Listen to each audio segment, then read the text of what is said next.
Welcome back to the Triple XP Arcade, the podcast where nerd culture levels up. We're here to press X on all things nerdy, so grab a token, press start, and let's rack up some Triple XP! Today in the arcade, we have myself, Drew. Hey everyone, Alex over here. I'm Miggs, the guy that has a terrible memory. Just wanted to touch on very quickly last week's episode. I completely got the name of the game wrong. It was not Fighter's Destiny. It was Flying Dragon. So that's embarrassing. You know what's actually funny about that is you were talking about Fighter's Destiny, and I did know that game that you're talking about. So we were talking about different games, but we somehow knew what each other was talking about still. I was thinking about Flying Dragon that whole time. Because of the chibi mode and the regular mode. Yeah. Oh, I gotta play that game again. And I actually went back and I revisited Killer Instinct and Killer Instinct Gold for comparison's sake. And is the match still on? Like, did you finish the first match, or is it still? It played perfectly fine. Oh, seriously, I picked up Fulgore, did all the combos. Fulgore. He was not even one of the easier ones to do stuff with. He's just Shoto. It was like all Shoto stuff, so it was like really straightforward. And then comparative against KI Gold, which is still awesome. KI Gold felt about as fast, to be honest. It was one thing is hit stun in the SNES version of Killer Instinct is a little chunky. There's like a little bit of a delay whenever you like hit. And then for Mario 64, I had no problems with the camera at all, actually. It was a great time. I mean, I feel like we need a different perspective on that because Giggs is like a savant in most games. Anyways, so you picking up Mario 64 and having no problems doesn't make me feel like it holds more. It makes me feel like you're incredible at video games regardless of the genre. I just got one of those brains, I guess. Exactly. I will say, though, that the N64 emulator on the Switch, the C button layout on the D-pad or on the buttons is really confusing. Yeah. Mm-hmm. I was like, my mind... I think you had to pick up the actual N64 controller to really enjoy the experience, because my brain's not wired to hit the buttons the way they're acting. Yeah, exactly. It was really... that was a fun one, though. Yeah. Yeah. Anyways, Miguel. All right. On today's episode, we're going to be talking about our experience at EVO 2025. This is an event that happened just recently on August 1st to August 3rd at the Las Vegas Convention Center in... Las Vegas? in Las Vegas, Nevada, yeah. That definitely checks out. Just for context, for anyone who's listening who might not have any familiarity with what this event is, EVO, or in its long form, the Evolution Championship Series, is the largest fighting game tournament in the world. And I say the world because quite literally, there are players that come around from all corners of the world to compete. I think this year at EVO 2025, there were 64 different countries that came in to compete.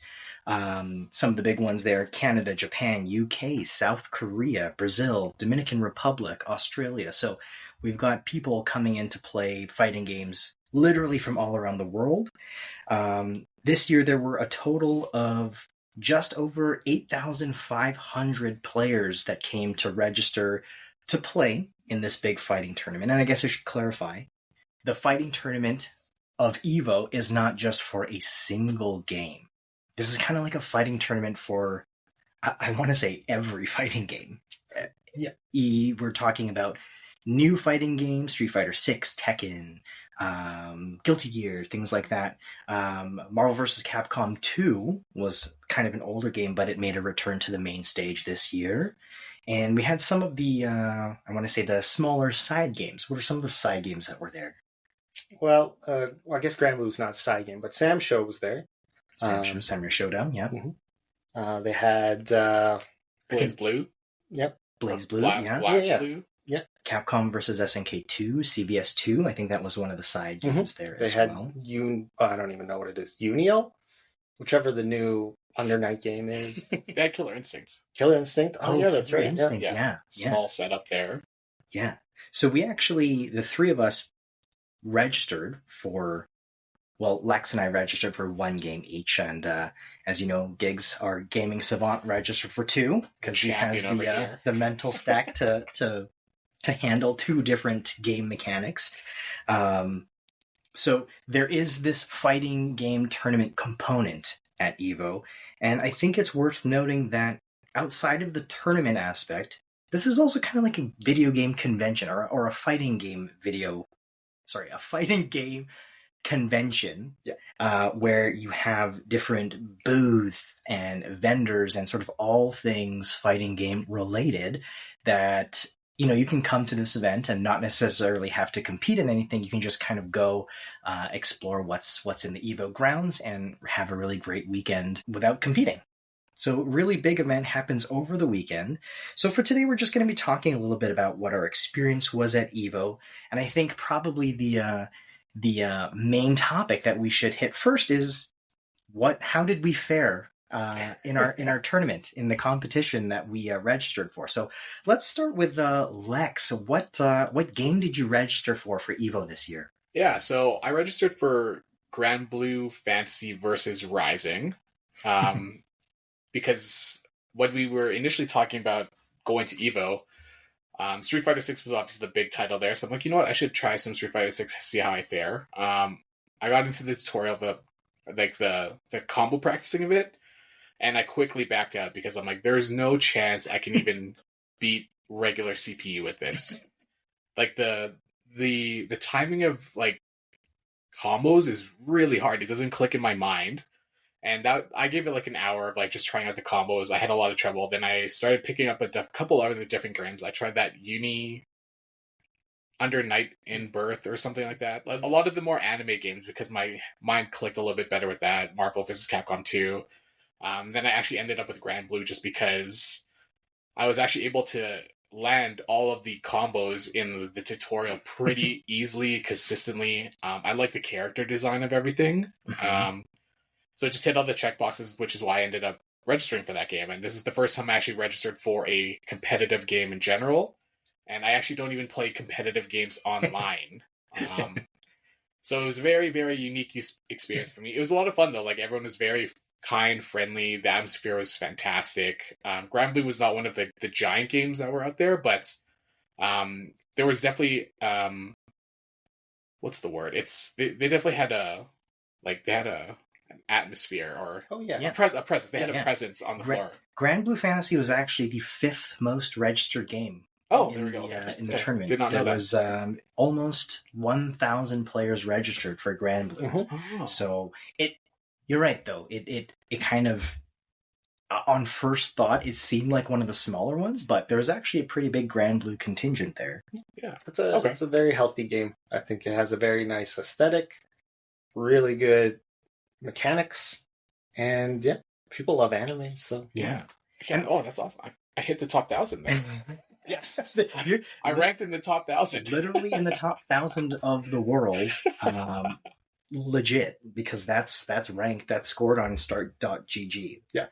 Now before we talk about sort of your experience or how your tournament matches went, maybe Gigs, if you can tell us maybe a little bit about what the tournament structure looks like. This is a double elimination tournament structure.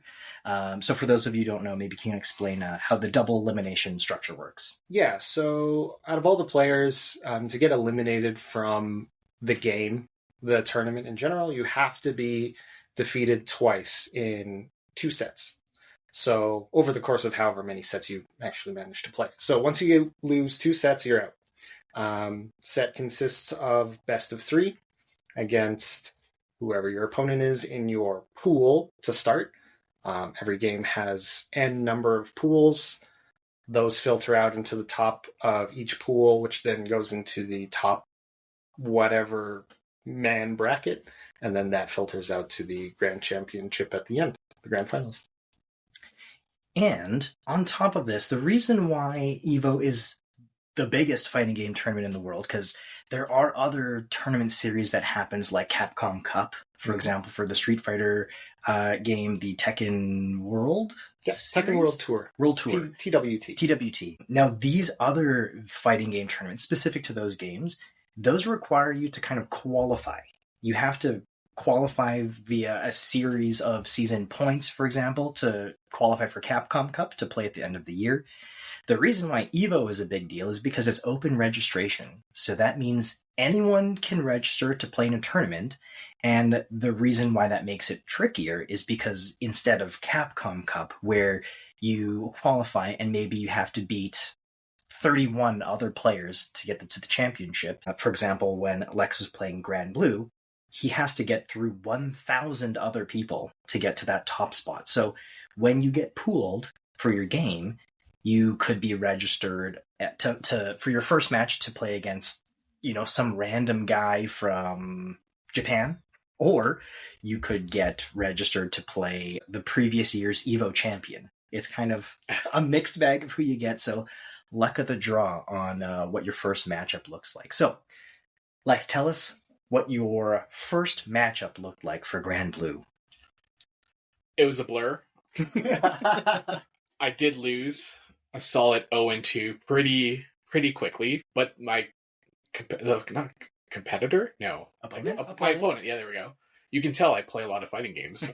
But my opponent was very friendly. Extremely friendly. Everyone around him was friendly. So in terms of that experience, that was fantastic. Mm-hmm. I wasn't too concerned on winning personally, just because I just had picked up the game a few months before. And to be honest, I just wanted to register to just kind of like support the cause, enter some money for the pool, but also just to say I competed at EVO, because it's not often that we get a chance to go down there. Our schedules are always hectic, so the opportunity just all lined up, which was great. But no, it was a lot of fun personally. I don't. So 0-2 in the first round. Yeah. So then you're put into a different bracket. So I initially thought that when I lost, I was out of the tournament entirely. But then there's a losers bracket you go into as well. I also got 0-2, and the again opponent very friendly. I accidentally taunted in the middle of my combo. Oh, I love it. Like, I think I panic button mashed. Yep. And then taunted my opponent, right in the dead center of a combo. Mm-hmm. So not only did I drop the combo, but I taunted, and everyone around me was quite confused. I apologize profusely, because that was not meant to be. But I still 0-2. And to clarify, this is in the middle of Lex's combo. Yes. So he was on the offense, attacking his opponent, and then stopped in the middle of his attack to taunt him. And Sometimes you gotta play some mind games. I loved it. It was the best. That is the best first experience. It's a core memory for me. Oh yeah. Yeah. I remember it so vividly. You had him in the corner. You hit him with the guard break move. I can't remember what it's called. It continued, and then I meant to do an uppercut into special, but then it went uppercut and then backed off into a taunt. Yeah. And everyone was quite confused. The guy gave me the match. I think he was so confused, he just stopped playing, and then I attacked and won. But mind games. But yeah, still in terms of the matches, 0-2 there. Yeah, 0-2. But great experience nonetheless. You can now say that you have officially competed. You're in the, well, we said it before, you're literally in the top 1,000 qualified people for Grand Blue. Yeah. So I think that's an achievement in itself. But really good. Yeah, I think it was kind of fun, the build up, listening to the build up before EVO, when we were asking you how your training was going, and you were mentioning you were doing a lot of grinding against the computer. Oh yeah. Yeah. I never beat that game either. That was So in Grand Blue, when you're playing the single player mode, every time you beat your opponents, the CPU opponent, you get a chance to increase the difficulty, keep the difficulty the same, or decrease it. So in the first, I started on like easy, and then I keep getting harder. Then I got up to very hard, and then that's when the skill discrepancy shows. And then the last boss, I think it might auto increase the difficulty to extreme, which I think is not even the highest one. But the final boss I still can't beat. I think she input reads me. It's very weird. Yeah, that's the weird lady with the 6 arms, right? Yeah. I think it's like Vesuvia or something. But yeah, that's a frustrating battle. So I still am not even able to beat the CPU game yet. I mean, to be fair, some people may make the argument that fighting an extreme difficulty CPU is sometimes harder than an actual person across from you, because you run into things like input reading, and the CPU has 0 frame reaction time to things that you're doing. So you're not kind of playing like if you were to taunt in the middle of playing the computer, it's not going to get into their head. It's just going to take advantage and wipe you out. Yeah. It's very true. The CPU level 8 in Street Fighter 6 is infamously known to be basically a cheater. Like, pros can't, are having trouble beating it. Oh, like that's interesting. Absolutely just part of the game design. That's the right. fun of it, right? Yeah. Justin Wong, I think, has a series on his YouTube channel where he goes to these fighting game tournaments, and his challenge is CPU level 8 in Street Fighter 6. You crank up the handicap so they hit super hard. Their super bar charges really fast.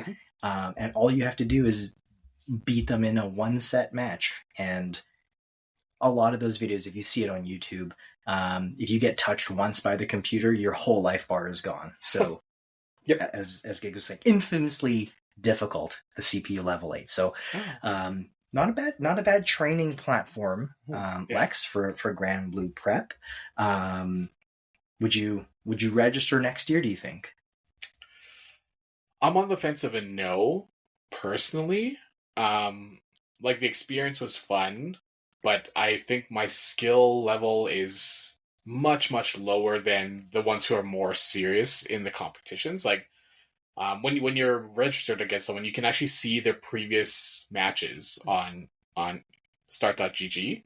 And the first person I matched had gone to like 15 tournaments. So, and then if you click on mine, it's just like new user, newbie, with a green leaf. I'm like, what is happy to be here? I just want to say, I think you should get mad props for playing it out, because I'll mention it when I talk about my bracket experience, but the amount of no-shows for people that haven't played a game but they still register it's a very large percentage. And for you to stick it out and play for the sake of it, I think that's super cool. Yeah, that's what makes these events like live and die, right? So that's a great thing that you did. Yeah. Thank you. It's very kind of you. Yeah. So, Gigs, tell us a little bit about your experience. You, as I mentioned, registered for 2 games. Yeah, I registered for SF6 Street Fighter. I mean, why not? That's the game I play the most. I have 500 hours on my PS5 for that game.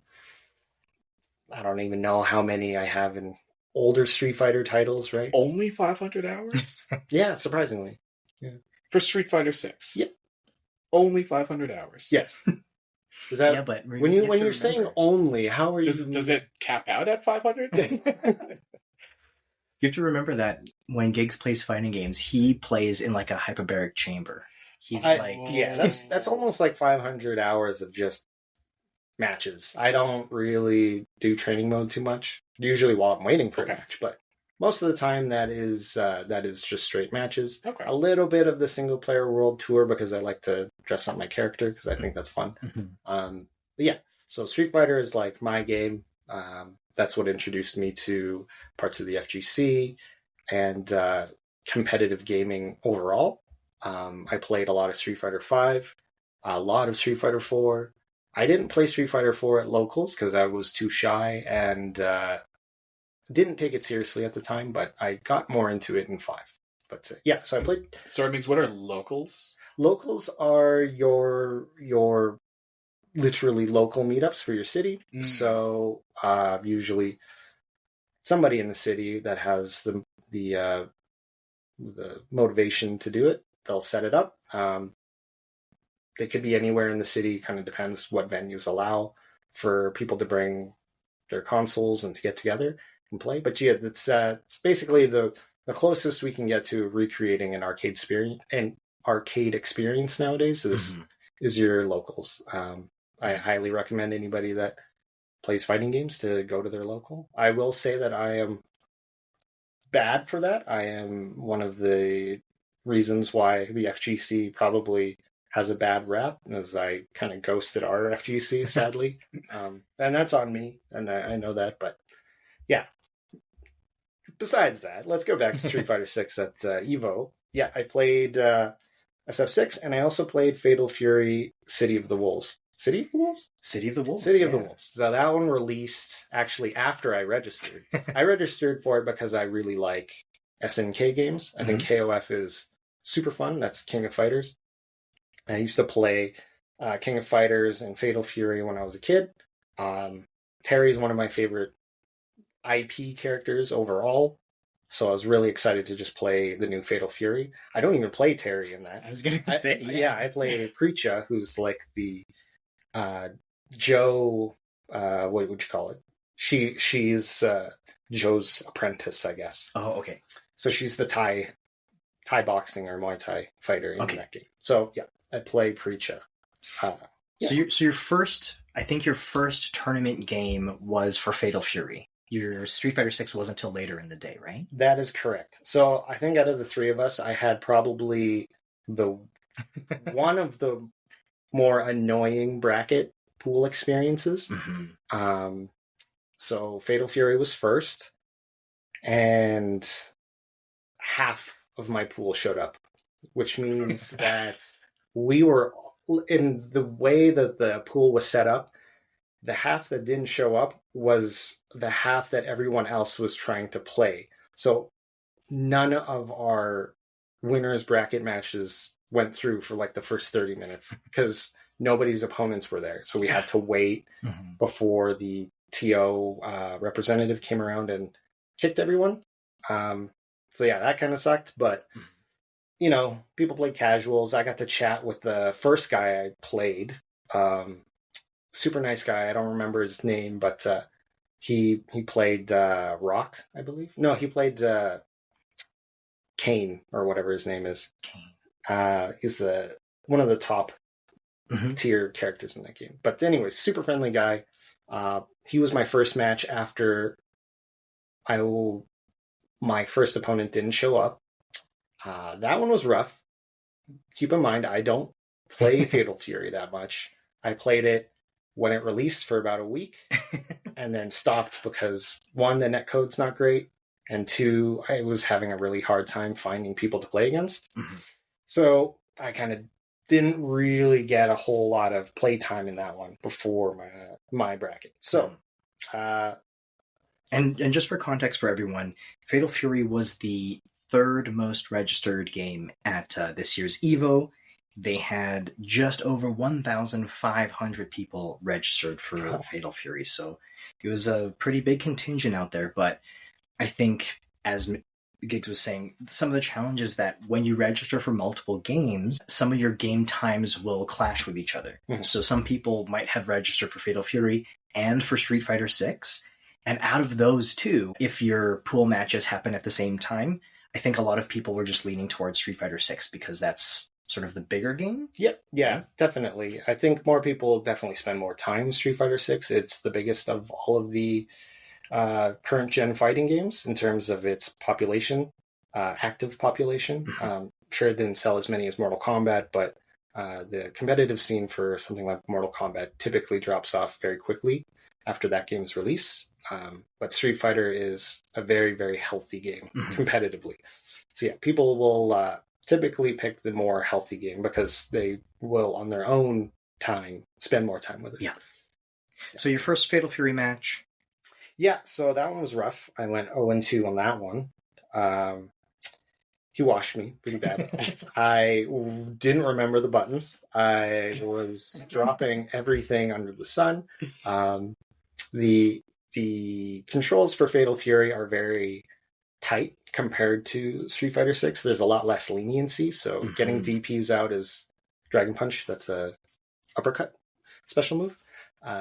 It's a lot harder to do, and I kept dropping them, which was sad. My second match was, I guess it's actually my third match because my first match was a no-show. Mm-hmm. So my third match, I played an older gentleman. That one was a bit of a wash in the other direction. That was 2-0 for me. I still was dropping a lot, but my muscle memory started to kick in a little bit, and I could at least get some more combo conversions going. Mm-hmm. So that one went pretty well. I remember that he was actually concerned after that set finished that that we were going to post a video of him getting washed on YouTube. Yeah, I felt so bad. Like, I mean, we're all there to have fun, and we're not out there to troll anybody, right? Yeah. Like, him and I were probably not that far apart in age. Mm-hmm. You know, we're in our late 30s. Maybe he was probably in his early 40s or something. Yeah. We're not out to embarrass you, man. We're just having fun. Yeah. So we did promise him that we wouldn't post that on YouTube, but we made no promises about talking it on our podcast. True. So apologies to that gentleman if you're listening. Mm-hmm. Don't worry, we won't post that on YouTube. Yeah, no, no one wants to see my gameplay anyway. It's Fatal Fury. It's not good. After that, I played a Rock Howard, and that one I got washed again. So very swingy. A lot of these games, when people don't put too much time into them, and it's either you get stomped or it's the other way around. So, yeah, my fourth match, I got crushed, to say the least. But you finished Fatal Fury with an overall 2-2 record. Yeah. So that's not bad at all for a game that you registered before the game even was released. Yeah, it's. I was very surprised, very surprised. But honestly, I still think it's an awesome game. Just finding players is the tough part. Yeah. Good way to shake off the kind of initial tournament jitters for the big one, because you also, as you mentioned, registered for Street Fighter 6. Yeah. So walk us through your Street Fighter 6 tournament experience. Oh man, so this is the one I was looking forward to. I did search my first opponent because he also had a few tournaments already, showings in Start.gg. I looked at his records and even his profile on CFN, and I knew he was already as a high master or the one above that in Street Fighter 6 MR rankings. Mm-hmm. So the elo in that game that's pretty high up. Mm-hmm. So I knew I was going to have a tough matchup with him, also because he plays Akuma, which I really dislike playing against. But anyway, so he was my first opponent. There's no hiccups with that in terms of no-shows for me, but the rest of my pool had quite a few no-shows. So after that first match... I also just want to point out that when Giggs says that his opponent was playing Akuma, he came in like an Akuma jersey, like a game jersey, like he was sponsored, I think. Yeah, I think he maybe plays on a Japanese team because he spoke fluent Japanese. Mm-hmm. For the audience, he was a white dude. Can I say that? He's a Caucasian dude. But yeah, he's speaking Japanese to the other Japanese players, and he had what looked like one of those Japanese teams sponsored game jersey. Yeah. So he was legitimately very good. Yeah. Like, he didn't really gimmick me. He just played better. Solid. Straight up. Yeah. So that one was a little rough. Mm-hmm. My second opponent, I believe, didn't show up. You got to buy in the second one? Yeah, because, like I was saying, our pool, I think maybe 4 or 5 people didn't show up. So we had to wait again for about 20 minutes until the TO rep came around and booted the players that didn't show. The rest of the brackets went through. And my second opponent was who did he play? He played... Was that the Jamie? He played Jamie. So for context, I played Jamie in Street Fighter 6. I played Jamie, Terry, and now Sagat, and also Cammy. I just like to play the game in general. So I was playing Jamie, but since my opponent played Jamie as well, I don't like mirror matchups, so I played Terry. And because I played Jamie, he could not get away with any of the Jamie shenanigans that come up, any of the cheesy setups or strategies because I know them. I do them as well. So that one was an interesting match. I think that one went 2-0 for me. But my opponent it was nice after the match, but he was a little, we'll say, up in his emotions near the end there. So, wished him best of luck, GG's. And was this the match where he got really mad after? Yeah, he did. This was sorry, I think I might have been mixing up that match. But so Lex and I were watching from behind, and Giggs's opponent was. We saw his previous match when he lost that one against someone else, and he was getting really flustered. It looked like he was kind of, as Giggs said, right up in his emotions. Midway through, in kind of in between the sets on Giggs's match, he was getting coaching from his buddy. Because you're allowed to have a kind of a coach or an advisor for your tournament matches here. So in between matches, he leaned over and his buddy was giving some advice. Lex and I were sort of laughing a bit because he was saying stuff like, "Oh yeah, he's scared of you. He's scared to do this. You just got to keep it, do X, Y, Z, blah blah blah." Kind of hyping him up a little bit, and then they jumped into the next match, and then Giggs perfected him on that. So for those of you who don't know, perfect means Giggs basically ran through his opponent's life bar entirely, and his opponent didn't touch Giggs once in that entire round.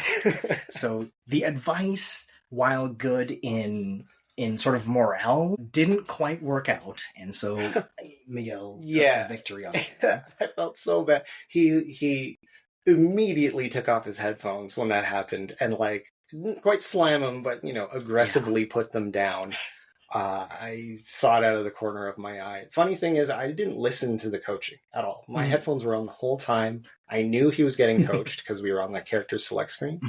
And all I did was, I thought, oh, they're going to point out something that I'm doing. So I'm just going to completely do something different. Yeah. And that's exactly what I did. Threw him off for sure.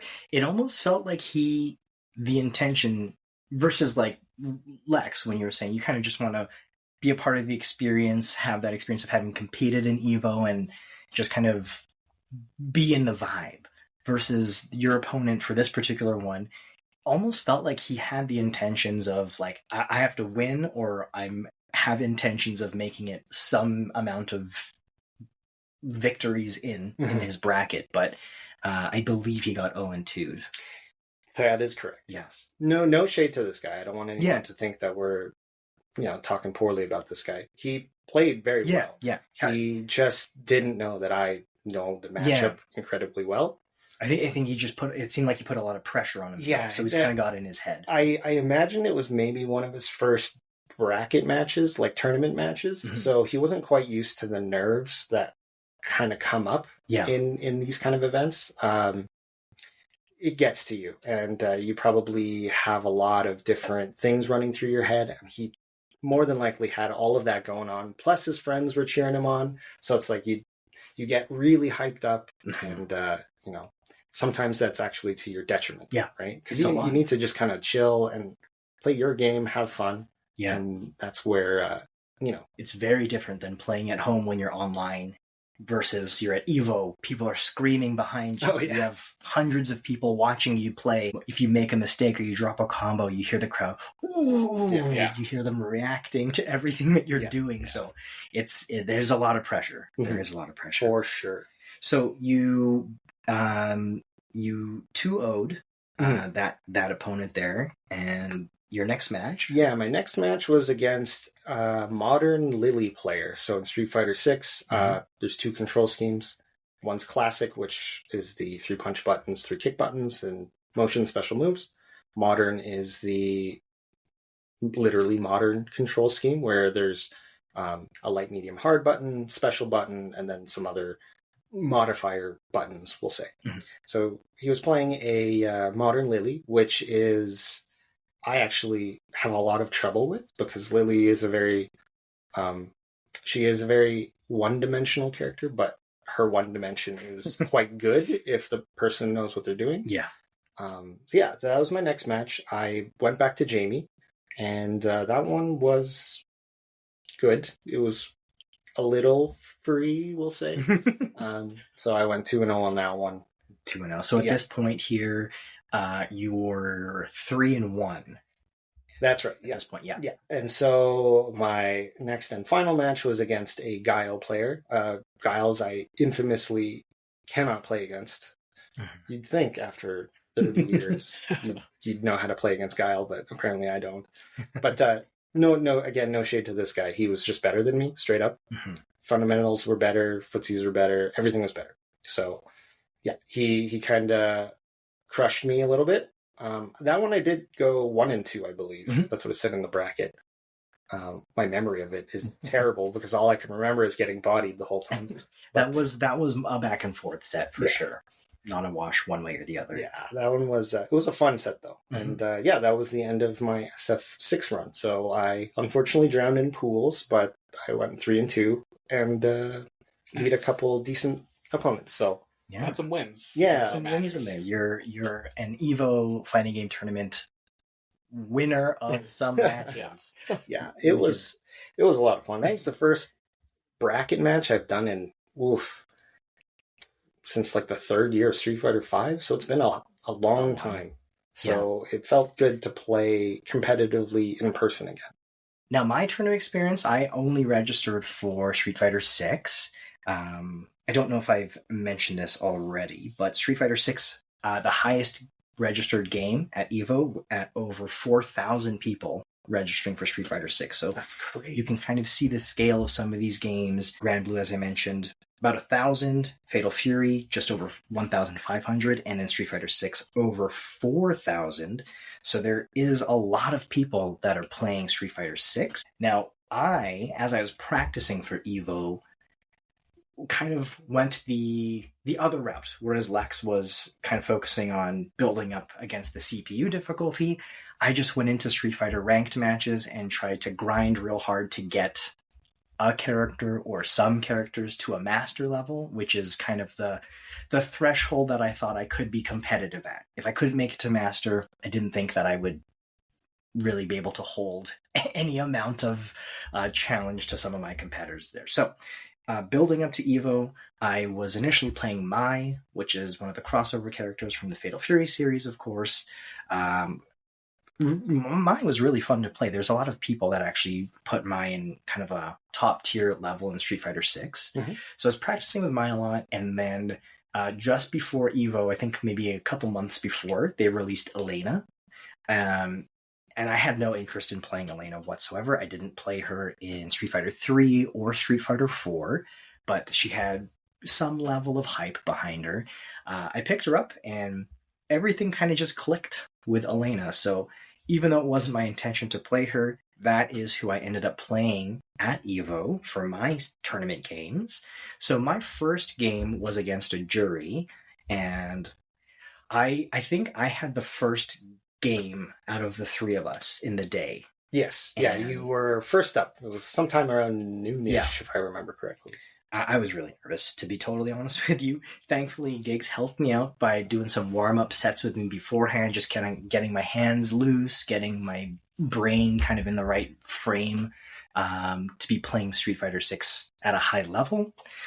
So I played the jury for my first match, and it actually went really well. I was able to... I think Gigs kind of mentioned it. I kind of gimmicked a little bit because we do what's called knowledge checks sometimes in Street Fighter 6. So you do kind of a gimmicky move, and you do kind of like a follow up to see if the opponent knows what you're doing. And I tagged him with a lot of things that it was very aware that he didn't understand the matchup, or he wasn't familiar with playing Elena.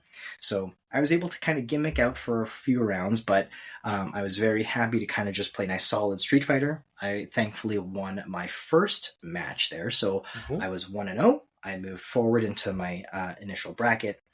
And then my second opponent... I just want to say, that was a very solid first showing, by the way. Again, I said it's been however many years since my first bracket. Your first bracket was even longer. Last bracket was even longer. Yeah. Time span between. So coming back and playing that game in person like that and doing that well, you guys don't know, but like Andrew played an excellent game against that jury. It was very, very pleasing for me to like be hype right behind him. So, well, I appreciate that. Yeah, my first, while I was playing Street Fighter V in some previous tournaments years and years ago, and I lost to some people that I crashed out real hard on.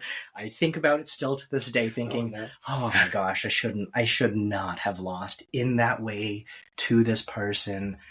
Character building, though, right? That's like what I was saying earlier. The nerves are completely different in person. Right? Yes. So, were you ever a jury main? I was not a jury main. Okay. I did pick her up after EVO, though, because she's actually really fun to play. But no, I avoided playing jury in Street Fighter V because there was someone at our locals in our city that was maining jury that was kind of the best player around. Oh, 100%. Yep. And I just didn't want to play that same character because there's that comparison of being like, you don't play jury nearly as good as this guy. So I was like, no, I won't touch it. Okay. So I went into my second match, and I remember going in thinking there are a few characters in Street Fighter 6 that I have a hard time playing against. So I was hoping to not get one of those matchups. One of them is a character called Rashid, just kind of very chaotic to play against. And of course, as luck would have it, my second matchup against a Rashid. Now, I had a hard time in this particular match because as we were playing, a lot of my combos, a lot of my button inputs were dropping throughout the whole match. So I lost that set to the opponent. And now, this is by no means an excuse or anything, because I did notice throughout our set that my opponent was also having the same challenge. So he had the same sort of handicap that we were playing in. So he just played a really solid Rashid. He wasn't overly gimmicky or anything like that. He just kind of played solid, knocked me into loser's bracket, so he was really good. He was really nice, super cool. He had a really cool leverless fight stick, which we were kind of nerding out about at the start because his artwork was cool, just kind of like a cool setup in general. So very happy for him to have moved forward. So I went into the loser's bracket, and the other character that I was like, I really hope I don't have to play a Zangief in this tournament.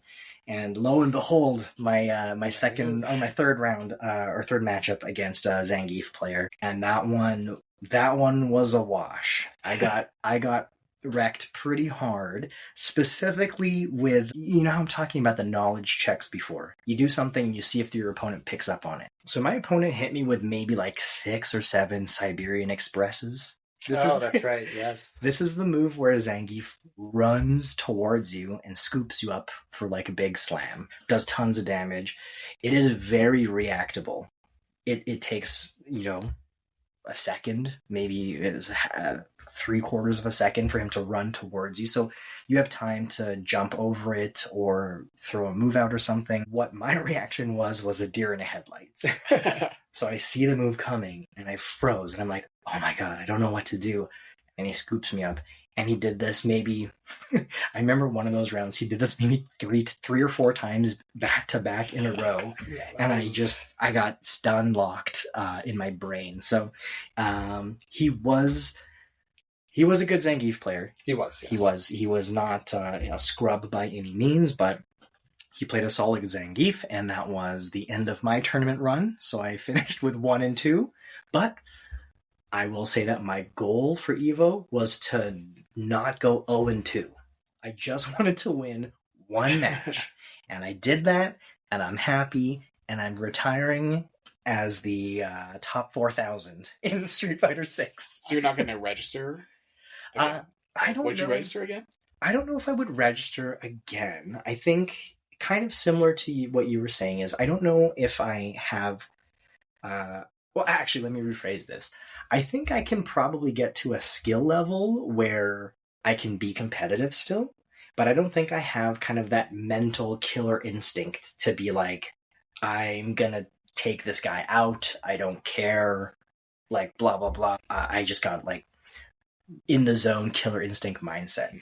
Because when I was there, I was, like, kind of chatting to the opponents, I was having fun, I was, like, making friends, and I feel like that was sort of more of my vibe there, so having the pressure of people watching you and kind of like reacting, like I said, to all of your moves and dropping your combos really, really, it's a lot of pressure that I don't think I'm sort of well equipped to handle at this stage. So maybe back in my 20s, I would have been like, yeah, I'm going to go hard. I got killer instinct. But now I think I'm just happy to know that I can be at a level where I can be competitive, but I don't know if I would register for myself. Mm-hmm. I will, however, go back to EVO and be in support / in Giggs's corner for when he goes back in to get out of pools, whether that's next year or the year after. But I'm sort of hitching my bandwagon to Giggs's skill level because I think he is more able to handle that type of pressure and really lock in and focus on sort of the mechanics and playing nice, clean, tight Street Fighter. It's called ADHD, guys. ADHD. Just want to say, you said your accomplishment was to not go 0-2. I think the fact that you grinded out was 3 characters, I believe, to master right before EVO. Yeah. That should be an accomplishment, too, for yourself. You didn't think you could do that. I remember this conversation where you said you couldn't do it, and I told you could. And you got 3 before EVO. So that should be an accomplishment. I honestly feel good about that. The conversation that Giggs and I were having was that I thought in the initial stages of Street Fighter 6, and a lot of this is kind of experience from Street Fighter 5, there's kind of like a ranking system. And I was convinced that I couldn't get past a diamond level because I couldn't get past or into a platinum level. So it goes kind of bronze, silver, gold, platinum, diamond, and then in Street Fighter 6, master. And so I was like, I can probably maybe get to a platinum level in Street Fighter 6, but I think that's where my skill level caps out. But yeah, I put some work and focus in. So thank you to my wife for letting me kind of grind out some ranked Street Fighter like night after night. And I got a couple characters to master. So I think that was kind of a good achievement in itself for me. Do you think you could have done it if it wasn't for registering for EVO? Oh, that's a really good question. I don't know. I don't think I would have, to be honest with you. The drive wasn't quite there, right? I think knowing that I needed to be at a competitive level for EVO made me focus a little bit more. So I had to be like, okay, I have to learn these matchups. I have to like know what my character does rather than just kind of going in, kind of freeballing it, seeing what I can do. So it's kind of, in the last month specifically, playing Elena has kind of built a good set of fundamentals that I didn't think I had before, which is what's allowed me to now bring other characters to master without really having to like gimmick it up really hard. Yep. Solid play. Right? Yeah. So, sorry, no, that's a lot about our tournament experience, but this was one of the main reasons why we registered for EVO. We wanted to at least say that once in our lives we played in the EVO tournament, just for that experience, just to say that we did it. Definitely. Like, I don't know if the next time will ever come, right? Like, we are getting older. Families are starting to pop up in our lives, right? So, if we needed to do it once, right? Yeah. And we love video games, so fighting games. Perfect timing for us. We're still going to get EVO tattoos, right? I am still always willing. I love tattoos, so. Lex, EVO tattoo on your needles scare face. Maybe like a little, like a could be teardrop. Teardrop. EVO tattoo. 3 diamonds. It could be like Krillin. It could be inverted. Right or on forehead. Yeah. Sick. So, as I mentioned earlier at the top of the podcast, this is not just a fighting game tournament. This is a sort of fighting game convention. So there's a ton of stuff to see outside of your fighting game matches. So, Lex, maybe walk us through some of the vendor booths that you remember and sort of what your take was on the stuff that was there. Sure. Did we mention how many attendees were at EVO overall? Like, I know we talked about how many people had registered. Yeah. That's right.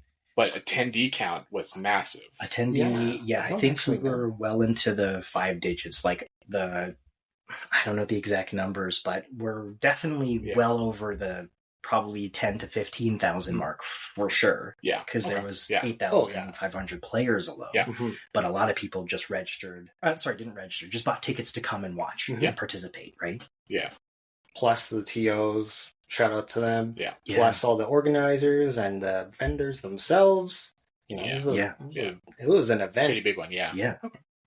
So walk us through. You go into EVO for the first time, and you see kind of everything that's there. What was your initial impressions? What are some of the notable vendor booths you remember? Yeah. So I'm a big fan of these types of conventions. I'm not necessarily a competitor. It was fun. Like, the difference between myself, Gigs, and Drew is they properly did the tournament right. Like, they warmed up for it. They practiced for it. I came in dry. They kept asking me, do you want to warm up before your tournament? I'm like, no, I want to check out more booths. It's like 10 minutes before your first match. Do you want to like boot up the game, make sure controller works? Lex is like, no, I'm good. Yeah, I know where the table is. I'll find them later. But yeah, so I like the convention part of these types of events itself. So walking in, it's literally what you would imagine as a convention. Like, you have the big names. There's a couple developers that were there. There was Bandai Namco. There was Sly Games, which does Grand Blue. Bandai Namco does Tekken. There was Axis Games that had Marvel Token, right? Was that them? Arxis. Yeah, Arxis, yeah, games, yeah. Obviously Capcom was there as well. They had a big booth, so they had the big names there, and then a bunch of like smaller businesses that focus on fight sticks, which is pretty cool. The only booth that disappointed me was Crunchyroll. Yeah. Crunchyroll is a big name. I have a subscription. This is the only subscription I pay an annual membership for. Everything else is monthly, because of how much Crunchyroll, like, it's just a part of your how much Crunchyroll media I envelop. So when I saw their booth, I was super excited because they had the biggest space. So you walk up to it and you're like, oh my god, this is gonna be amazing. They have like stanchions for like, oh, there's free stuff. I'm like, okay, I'm gonna line up. And then you line up and they're just giving away like 8.5 by 11 posters. Yeah. Not posters, like sheets of characters that are not related to any of the anime. It's like, they're like mascots of Crunchyroll, or like maybe it's like Crunchyroll developed anime, but that was it. And then I had no idea who any of the people were. Yeah, me neither. I think it was, like you said, an anime developed by Crunchyroll, and they're probably promoting it, I assume. Yeah. Didn't know them either. That was it. That was their lineup. It's line up, get a piece of paper, and they're done. A couple little cards for like 7-day free trials to Crunchyroll, I think. I didn't even see that. Yeah, it was just very underwhelming with the amount of. They had probably the biggest space too, which was weird because they had a giant video wall, which was actually pretty cool. Yeah, that one was cool. They had a video wall that was maybe 100 feet curved. Yeah, at least. Like, yeah, so that was pretty cool. But outside of that, there was nothing else to the booth, so it was quite interesting. They didn't even play anime or video games on the screen. It was just that's right. I didn't think about that. I thought they would do maybe like some cosplay stuff there for like the cosplay. What do you call them? Contest. Yeah, contest. Yeah. But when I like strolled around one of the other days and I saw the cosplay stuff happening, it wasn't even there. So I was really confused. Yeah. But yeah, I'm a big fan. I'm a sucker for photo ops. Capcom had a fantastic photo op. They had that one that was Jerry's bike, the motorcycle, the GSX, and that giant back wall. So the photo op was just awesome overall. And I'm a sucker for free stuff, for swag. So we all get. We know. We saw what you walked out of there with. Yeah. So while these two were practicing their fighting games, I was mapping out the most ideal way to get free stuff and get enough stuff to actually give some to some coworkers of mine because I had a couple coworkers who are huge fighting games fans, but they actually didn't want to go to EVO because they didn't think they'd win in their tournaments. And I told them I just went in for fun, but I wanted to take home some memorabilia for them to experience as well there. But yeah, that was kind of my experience. I just had a lot of fun roaming the booths. There was a giant arcade that was very memorable. What was the arcade name? The Voodoo arcade, right? Yeah, Voodoo something. Yeah. There were. I think this was I might have this wrong, so I apologize to Voodoo if this is incorrect. I think this is either the largest traveling arcade or the second largest arcade in the U.S. next to Galloping Ghost, of course. Mhm. But they brought all of these cabinets from wherever their base is to the convention center, and I want to say there must have been. Does 100 feel right? Like I would around say 100 or more more cabinets? than Let's say over 100. Yeah. Yeah, Over 'cause 100. it was definitely like rows on rows Yeah. of seating, or like the sit cabinets and the Yeah. rhythm games and everything. Yeah, and they had, I think I heard for the first time, they had pinball, which they didn't have Oh, in that's previous right. EVOs, but Right, they had yeah. a little pinball setup. But yeah, as Gigs was saying, it wasn't only fighting games, even though this is a fighting game tournament. They had a lot of rhythm games from Japan, which were super, super cool. A lot of shooting games, a lot of like beat 'em up kinds of games. Side scrollers, Side scrollers, yeah. bullet hell games. Yeah. Oh yeah. There was one Final Fantasy rhythm game that Final Fantasy yeah. Theater Rhythm. Yeah, Mhm. I love that game. that was really That was hard. Ooh. The That's buttons good. are very different than what you play on console. Mhm. They were like a weird. You had to like press a button with your pinky and your thumb on both hands. It was like very. Yeah, plus there was like a ball. Yeah. It was really weird, but Honestly, I love that music. I was watching you play it, and it looked like you were trying to like launch a spaceship. Yeah. Like the It was controls. like Dungeons and Dragons control, like a Mind Flayer's console with bright lights. Yeah, but that was a lot of fun. I could have spent hours on Yeah. that one. Tell us, Alex, a little bit about the 2X KO booth. What was your experience with the? All right, Riot Games. So I actually don't play League of Legends. I don't know who any of the characters are. My first real entry into that whole franchise was through the Netflix series Arcane. So that's all I know from League of Legends. P.S. That series is fantastic, and I think that's the main reason why I lined up so many times at the 2XKO booth, was because they had the like a first look. I don't know if it was first look, but it was like pre-release chance to play 2XKO, their fighting game, and that was fantastic. I really enjoyed the mechanics of that game. It hit all my personal checkboxes: cool characters, easy inputs, quick-paced gameplay. Which was a lot of fun. Plus, I knew some of the characters based off the series. And it just looks cool. It's Yeah. like very, It was very pretty it's game. very Yeah. cool Yeah. looking. Yeah, Yeah, that's and they had awesome. the best swag by far. Like they had like this. It was very That's cool right. because they incorporated the entire convention for their swag. So it's not like you Yes. play at the booth and get swag. They had this whole like passport program where you have to visit other parts of the convention. You get a stamp, and then when you complete your passport, you bring it back to them, and they'll give you a really unique item. So, I got a shirt on the first day, another shirt for the second day for my wife, and then the third day I got a tote bag, like for shopping. But they also had like socks. They had cleaning cloths. They had fanny packs. So they had a lot of stuff, which was very cool. And they were cool. Like they were nice. Like They're very they high had quality. Yeah, swag. yeah. Did you get pictures with any of the character cosplayers? I did, yeah.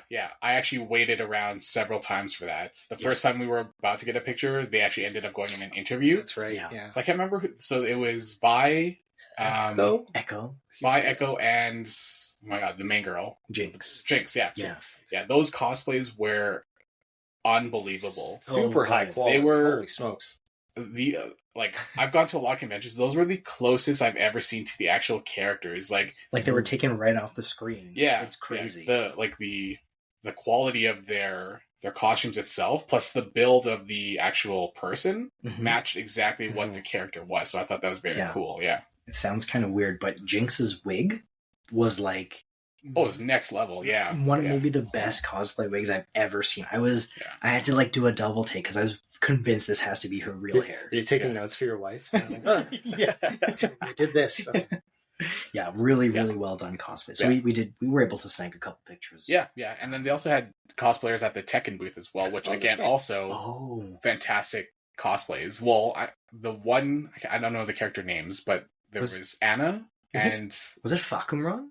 Yeah. It was the Asian guy played, or who was cosplaying Fakumra. Yeah. yeah, He was- it's the cosplay is just a shirt, like shirtless with boxers And with tattoos. tattoos. Like, tattoos, yeah. And this Dude guy was- was jacked. He was He- huge. Yeah, he's actually, I don't know if it's famous or very well known for doing Kazuya in previous Oh. conventions. Kazuya, okay. So Fakum is one of the new characters for the season. Okay.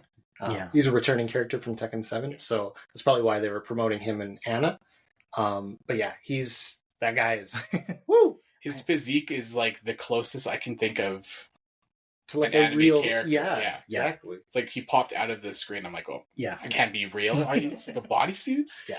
I was trying, when I took my picture with him, I was trying to be like funny and like flex next to him, just to like be bigger. And I mean, it just goes to show my fitness level. I think I pulled my pec trying to flex for a picture with someone who's cosplaying. So this is why I can't play sports anymore. And like the cosplay that was the first set of cosplays I saw Anna and Fakum. So those were the first set of cosplays, and I was so excited. I literally just went up to them. That's right. Yeah. Because the staff there was like, "Would you like a picture?" I'm like, "Yeah." And then I just went up to them and just looked at them. They're like, "Did you want to give me your cell phone for a picture?" I'm like, "Oh, right." I was like, "Whoa, these guys look really good." Yeah. Yeah, those guys were really impressive. Yeah. Gigs, tell us a little bit about what the artist alley looks like there. Yeah, I guess I was the one that spent some time there. I thought it was great. I've been to a few of our local expos here in our city, and I really enjoy seeing what the different artists are capable of and what kind of merch they have. I love buying artist merch. I mainly lined up for the one artist I follow on Instagram. His name's DS Loogie. Shout out to him. Amazing artwork. He's got that real like early 80s, late 70s anime style, which is, right up our alley. That's nostalgia central, right? So I got to meet him and buy some of his merch. And the rest of Artist Alley I walked through, a lot of really talented, awesome artists, mostly FGC adjacent or related artwork. So typically the arts of characters from different fighting games.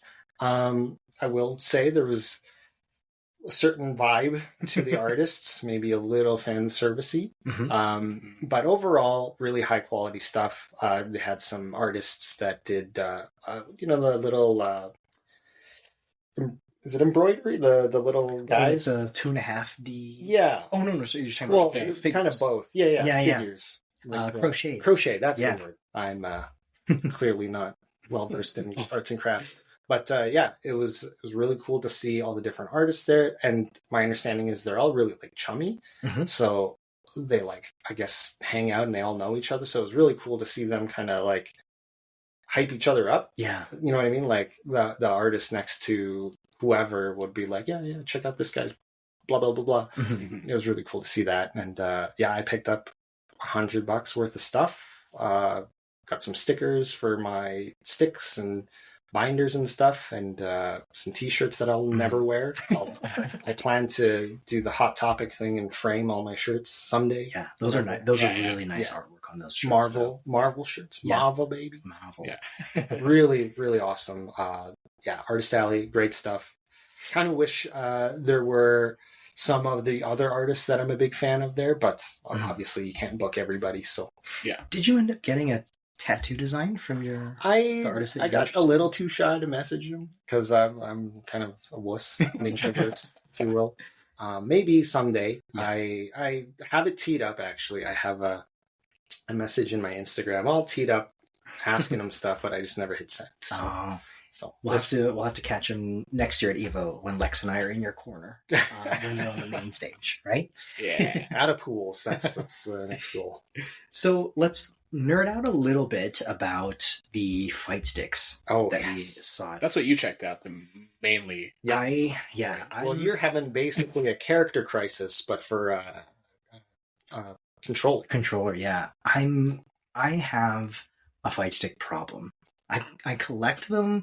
I have maybe 12 to 15 different varieties of fight sticks here, between classic arcade sticks to leverless to like fight pads, which are like controllers redesigned for fighting games specifically.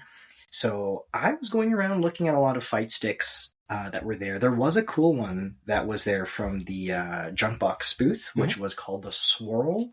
SWORL. Yeah. Yeah, it was a really cool Swirl. design. So it's kind of it's a hybrid of everything. So there was a WASD controls on your left side, classic 8-button layout on your right side, and then your thumbs have like domes which act as the dual thumbsticks. So it was like a kind of like took a minute or two to get used to kind of the ergonomics of it, but it was a really cool concept. I thought it would be really good for like Street Fighter World Tour, where, you know, if I'm playing with a fight stick and you have this open world exploration, you need another controller usually to like navigate around with a right thumbstick. So this kind of covers that, and it also would allow you to play other non-fighting games with this design. So I think they were playing Call of Duty. Call of Duty tournament. They were showing off They were showing off Elden Ring, which was interesting. And a couple other Mario Kart World. Mario Kart World, that's right. Yeah. So lots of different things that were compatible with this. So very cool design. There was a lot of really cool leverless designs. There was one at I believe the booth was Arcade Paradise. Yep. Was that one? You're talking about the aluminum, very thin. Yeah. That was premium.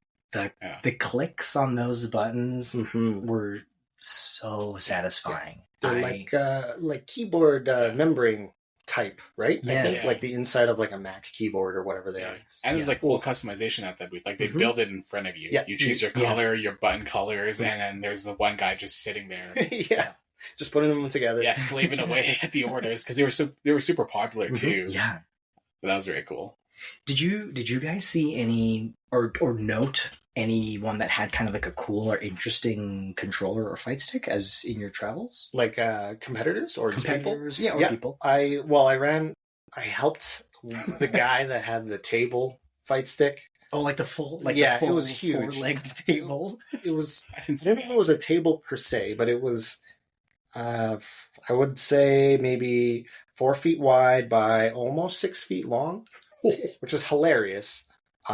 Made it out of wood, obviously. Yeah. And him and his buddy had to carry it like a casket, walking around the venue. And like his USB cable was like hanging off the side and was dragging on the ground. So I like reached over and like wrapped it up for him. I was like, that was hilarious. I don't know.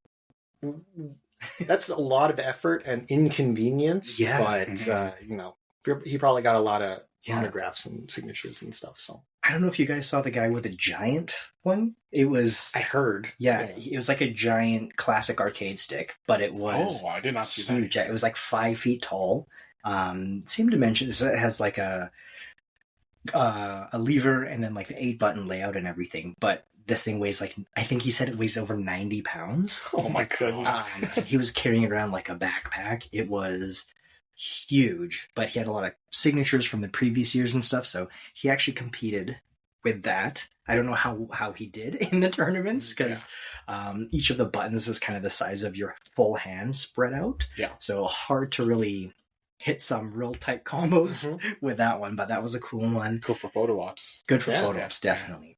I saw one guy that had it was a wok, like a frying pan. That's right. Like a wok. Like a WOK. Yeah, WOK wok. Like pad thai wok. Yeah. Oh. He called it his wok box, which is beautiful. So basically, he had the wok with a handle and everything, and he cut holes in it so that his hands kind of sat ergonomically, kind of like if you imagine like a fortune teller holding like a crystal ball. Yeah. So he's holding it like that. He very ergonomically built. And then when he was done, all the cords go into the wok, and then there's a little cover, so he just carries it around like a frying pan. Cool. Very cool. Did anyone say let him cook? Oh. We should use next time if you ever see him, just follow him around. You just. I think he's got to put a decal on that. That just says, let me cook. Yeah, I'm cooking. Or something. You could go. So many different puns, I'm sure. Lexi could probably figure out 10 on the spot. There was another guy that had like a planter box. Yeah, I heard about this one. Yeah, so it was like a full planter box, kind of like, it was kind of laid out like if you're at a baseball game, you know, the people that are like selling popcorn. Hot dogs. Popcorn and hot dogs, and they have kind of like that tray on their waist. So it was a planter box with like plants and well, I guess just plants. I was gonna say trees, but so just plants, and they covered the buttons and the controls on his input. So There were some people on the main stage, like some of the professional gamers that had, I don't know what you call them, but they're like shields. Yeah, it was just like a foldable cardboard empty box without a front and a back so that they could hide their hands. Yeah, and so he was saying that these plants are just by nature, they help cover the inputs. Nice. Yeah, nice. But yeah, it was really cool. He said it was really light, so he didn't have to lug it around too much. But really? Yeah, there was some really cool fight sticks that were there, and I mean, seeing all of those, I wanted to buy absolutely everything. Mm-hmm. But you did come close. I did, yeah. But I left it there. I have too many at home. I ended up ordering a couple on Amazon when I got home. Mm-hmm. Sorry sorry to the vendors there, but they weren't quite exactly what I was looking for. So I got some more specific ones from Amazon. So the Canadian dollar exchange rate hurts too. It does. Like the pricing looks great when you're there, and then we have to manually calculate. Oh, it's a 1.45 multiplier now. So yeah, you see something that's $225, and you're like, oh, that's not bad. That's reasonable for a fight stick. And then you do the conversion, and you're like, oh, that's like $500 Canadian. I can't do that. One other place that I wanted to call out or give a shout out to was there was a booth called Gamers Outreach, which they do a lot of cool charity work. Mm-hmm. Yeah, they donate and take donations for video games and consoles and stuff for hospitals, for kids to be able to play video games when they're stuck in the hospital. And they had a kind of a meet and greet or play with Justin Wong on one of the days. That's right. So I actually got to play Justin Wong for a quick set, and this kind of goes back to what I was saying at the beginning of this podcast about the pressure. there was no one watching. We're kind of tucked away in a corner, so there's no one behind us to watch, but I was so nervous to play Justin Wong. I thought I was going to throw up. But Justin Wong is so cool. He is super nice, super friendly. He's just chatting with everyone, just a really cool guy to get along with. And so we booted up Street Fighter 6, and I said, hey Justin, you gotta do me a favor. And he said, what's good? I said, you gotta give me the full EVO experience. Like the business. We're on the main stage. This is grand finals. We're playing for $1 million. And he said, okay, I'm gonna play Cammy then. And I was like, yeah, dude. Like, play like we're playing for reals. And I got crushed. Just demolished. I will say, I almost got around on him. Had him in the corner. I had a full combo setup going with Elena right into like a level 2 super to finish off the round. And I dropped it. Oh. I dropped it. I was like a couple frames late, so it whiffed. And he hadn't even recovered yet, and I could hear him. He was like, "Oh no, you had me!" And then he killed me. So I mean, it was nice to know that I almost had him. Yeah. And as fast and as Dominic Toretto would say, no, had me, as Brian would say, I should say. Oh yeah. Right. You got me confused. Yeah. Dude, I almost had you. So really cool things to see there. I guess the only thing that we haven't chatted about was Marvel ToeCon. Mm-hmm. For this particular one, I was the only one that had a chance to go into that booth. Overall, how come you were the only one? Because that line was insane. The line was insane. It was about an hour and a half plus at any given time during the weekend. So I did suck it up one of the days, and I lined up to try it out. Cool. It looks like a really cool game. Yeah. I won't go into too much detail about it because I don't want to give like a full review or synopsis of it, but it's a cool game. The one thing that I'll say is I thought it was going to be a 4v4 kind of tag fighter, and it does not feel like that at all. It feels like, this might not sound as accurate. It's kind of, I put it more towards like Mortal Kombat 1. Where you have like a main character and then you have your cameos or your assists. Oh, okay. Now, the nice thing about ToeCon is you can switch. You can tag fully out on any of your assists, but it's not like Marvel vs. Capcom where you have to like learn multiple characters and play it like that. So you can really, like when I was playing, I mained Captain America, and I just played him fully all throughout. Oh, cool. And used everyone else as assists. So cool. It's not what I thought it was going to be like. So I'm really interested to see how it plays when it comes out. I think the three of us will have a great time testing out. I mean, I'm picking it up day one. Yeah, 100%. So. I'm just a sucker for Marvel IP stuff. Mm-hmm. Fighting, it's Marvel, man. It's Marvel, baby. Like, it's Marvel, baby. Oh, it is literally just, it's the next MVC without the C. Yeah. Unfortunately, but Yeah. There was one other booth that that Lex was able to try out, the Invincible booth. Oh, that's Invincible right. Versus. Invincible. Oh, yeah. Yeah. What was your thoughts on Invincible Versus? It is very mature rated. Holy smokes. I don't even know how to explain this. I wasn't expecting it to be that. It was like too that. aggressive. Like it was too much gore. So there's Really? there's in Mortal Kombat there's a concept of fatalities. In Invincible Versus, these fatality types of moves happen in the match, in the game, yeah. as you're going. Yeah. So Lex and I had a chance to play each other a couple times, and Lex is a beast. I wouldn't be surprised if Lex is going to go Invincible Versus registered for EVO next year. Was there a character named Beast, or does he just look like a beast? Oh yeah, I think there was one. I can't remember if his name was Beast. I was going to say Mr. Beast, but that Yeah. doesn't. No, it's not the YouTuber. Yeah, he looks like he's like a lion, Yeah. anthropomorphic lion kind of thing. But Lex, solid at Invincible Versus, but you're doing moves and you're literally exploding my character in the middle of your combo. Yeah. It's like when limbs. the round ends, not even the match, the heads pop off. Oh, really? Depending on what move you end it with. It's Oh. it's a very aggressive game, yeah. But they had a cool photo op too. Yeah. They had a giant digital wall where you can choose which background you want as if you're in the fighting game. Oh, that's cool. Yeah. So they had Mr. Invincible, and some other Omni-Man. Omni-Man, yeah. Oh yeah, that's the actual name, not Mr. Invincible. I don't even know where that Is the main character's I think kid named Invincible though? I don't know. Yeah. I've seen episode one of the Oh, yeah. Mark is invincible. He's the young guy. Is his name superhero name Invincible? Yeah, his superhero name is Okay. His Invincible. superhero name is Mark.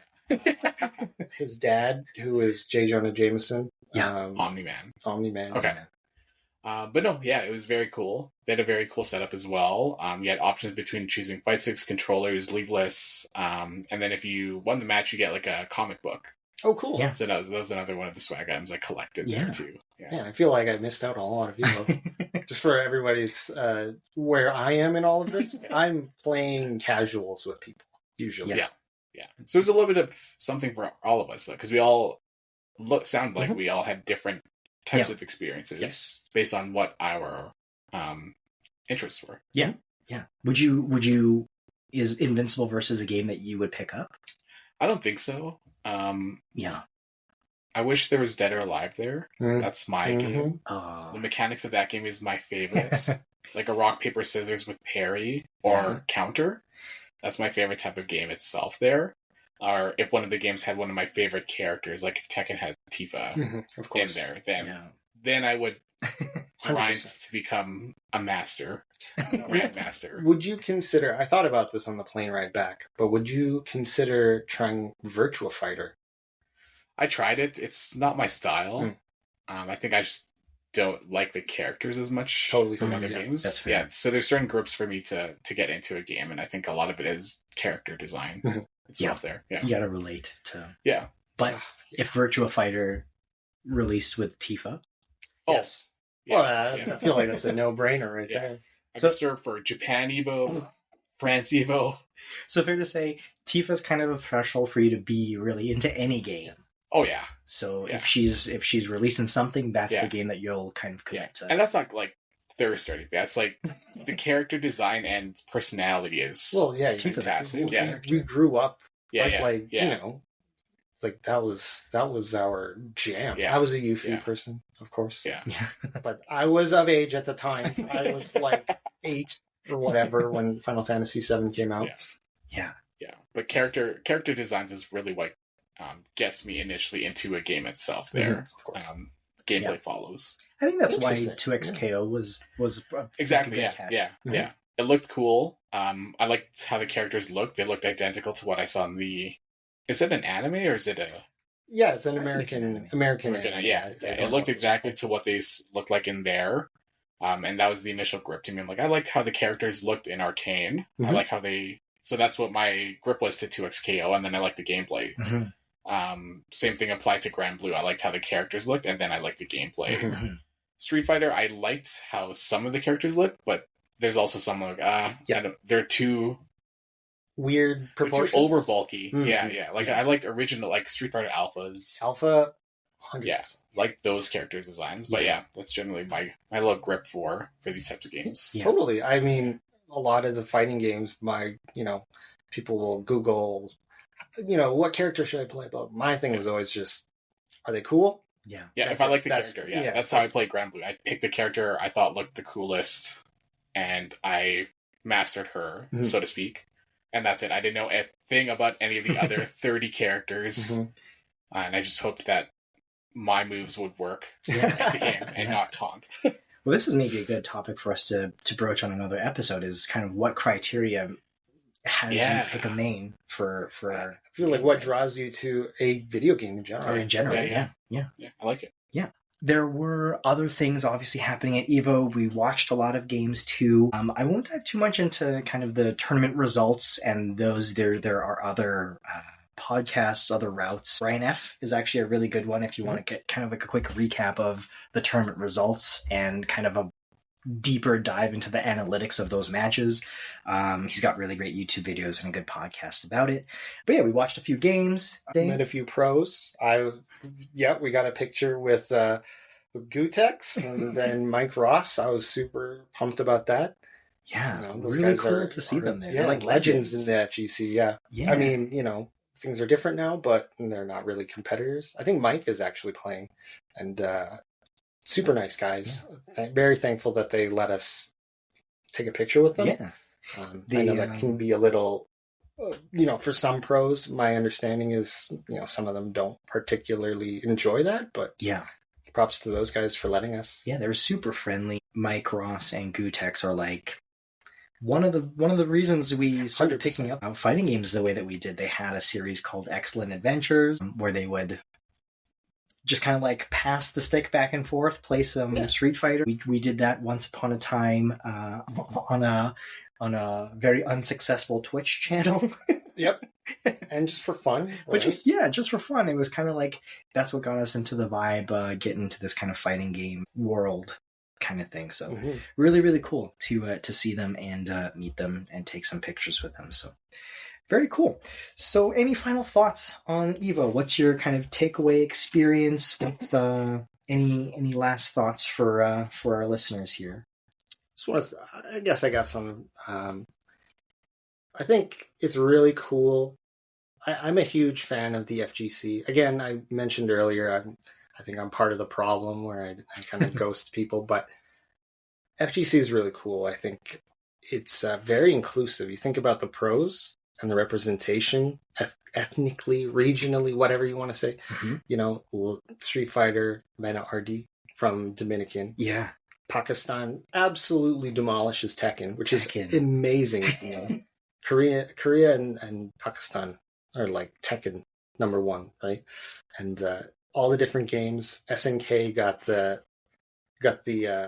South American and South American population, Central American population. Yeah. Right? It's pretty cool. Yeah. Really good to kind of get global people together to kind of rally on a game together. There it is. There we go. Kudos for holding that in. Yeah, I was like, we're watching the vein pop in your head. Sorry. Lex, final thoughts on EVO at all? Thought it was a lot of fun. I think to kind of grade more, I'd like to see them expand to more vendors almost. Yeah. Mhm. Because like while we were for the 3 days, I feel like I got everything I wanted to do done in a day and a half. But Mhm. it was nice because the other day and a half I was able to lounge around and explore a little bit more. Yeah. Mhm. Yeah, awesome. Yeah, last thought for me is, I I think it would be great to go back again. Like I said, I don't know if I would necessarily plan to compete the way that I did this year, but there's just so much to do and so much to see that I thought it would be great for us to go back another time, bring the wives, and, spend some time just like at the arcade, playing a bunch of stuff, just kind of seeing and visiting all of the things that are there without having kind of that pressure to compete. And then that way we just have 5 more people to cheer behind Gigs in his corner. Yeah. No. Your wife is going to play. She said she would. Well, I'm going to train her. I'm gonna get her to grind out some matches. I'm gonna sit down and I'm gonna be like, all right, this is what you're gonna do, okay? She seems pretty insistent on learning Street Fighter 6, so we got that. We'll see. She got tutors. Or 2XKO. 2XKO. We can all learn that at equal That's right. Actually, level, right? It'll be do they call it open beta or just That was closed beta, like invitational beta. Yeah, closed beta for now. Yeah, for now. September. That's right. But yeah, it'll be the closed beta will be running basically until the full release. Mm-hmm. So I think we all registered for participating in the closed beta, so we're just waiting to see if we get selected. But that might be a good one to get all the wives in. Mm-hmm. We can play some. We can expand from 2XKO and try and create a League of Legends team. Maybe. Honestly, that would be pretty fun. Yeah. I sometimes I miss MOBAs. Sometimes I don't. Yeah, it depends how my anxiety and emotions are feeling. It's a whole different world, MOBAs, and that's something that I think we'll catch in another episode because we can go a full episode and a half on MOBAs. Oh, yes, that was a very defining portion of my late 20s. All right, folks, that's a wrap for us this week on Triple XP Arcade. We love hanging out with you in the party, so be sure to hit follow so you don't miss the next drop. Until then, game on, stay nerdy, and remember, you always level up faster at the Triple XP Arcade.